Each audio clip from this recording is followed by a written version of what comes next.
İlahi ben fakir ve takatsizim. La taknetundan başka yok yerim. Bu yolda tutunacağım hiçbir şeyim yok.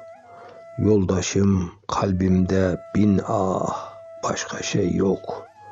Ne amelim, ne mahsulüm, ne de bir şey. Her iki alemde güveneceğim yok bir şey.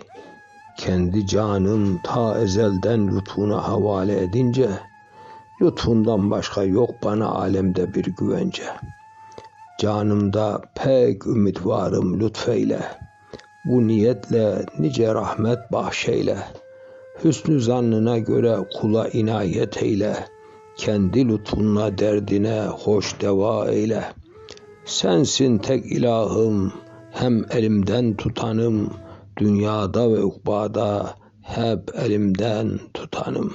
Senden başka elimden tutacak yoktur. Ömrüm böyle geldi, geçti, ümidim çoktur.